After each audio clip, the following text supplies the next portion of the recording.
भगवान भोलेनाथ के महीना चढ़ गई बा, हमरो मन करता कि रउआ साथे अब की बाबा धाम चलती, तो काहे ना अपने बाजार पर से जाके आ 2 गो कांवर हमरो के कुछ कपड़ा अपनों के कुछ कपड़ा ले ले आई। जय हो, क्या बात है।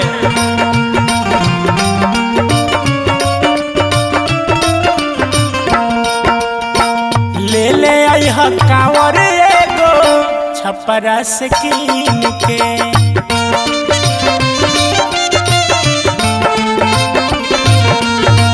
ले ले आई ह कांवर एगो छपरा से कीन के।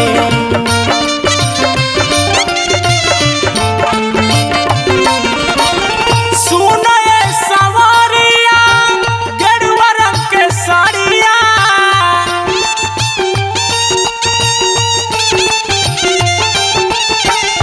सुनो ये सवारिया गेरुआ रंग के साड़िया, चलब संगही पहिन के। ले ले आई ह कांवर एगो छपरा से कीन के।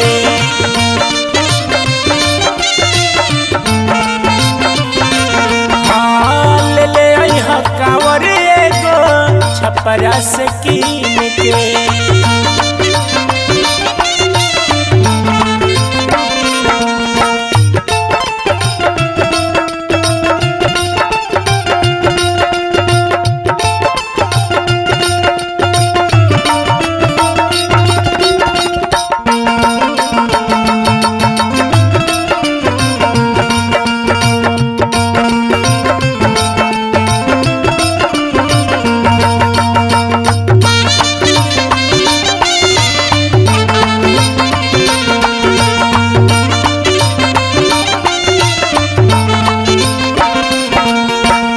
हर साल लेखा जनी राख भूलियाई के, दर्शन करब अब की बाबा धाम जाई के। ए राजा जी, मन में बड़ी लालसा बा कि हमहू भोले बाबा के दर्शन करती, और रउआ एगो बानी की बहाना को बहाना करतनी। ए राजा, हर साल लेखा जनी राख भूलियाई के, दर्शन करब अब की बाबा धाम जाई के। होते भोर हरिया मंगा ले हम गरिया, ए बलमुआ, होते भोर हरिया मंगा ले हम गरिया, अपना छोटकी बहिन के। ले ले आई ह कांवर एगो छपरा से कीन के। हाँ, ले ले आई ह कांवर एगो छपरा से कीन के।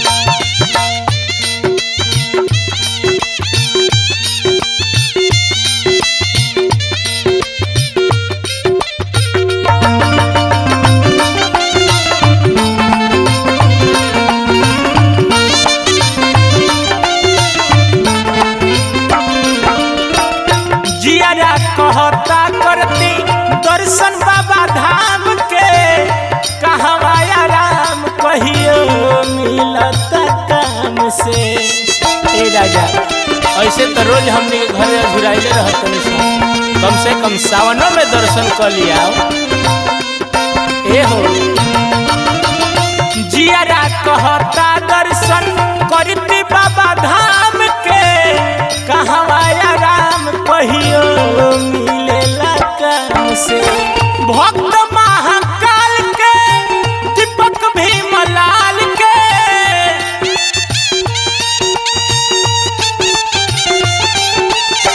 भक्त महाकाल के दीपक भीमलाल के,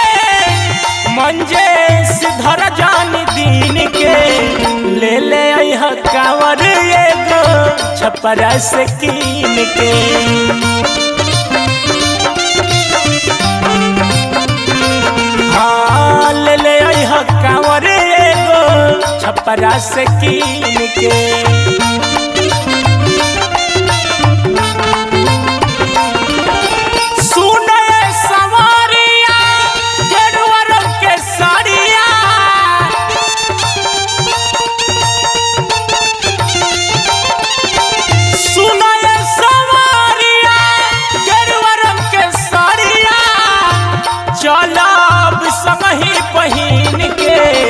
ले ले अइह कांवर एगो छपरा से कीन के।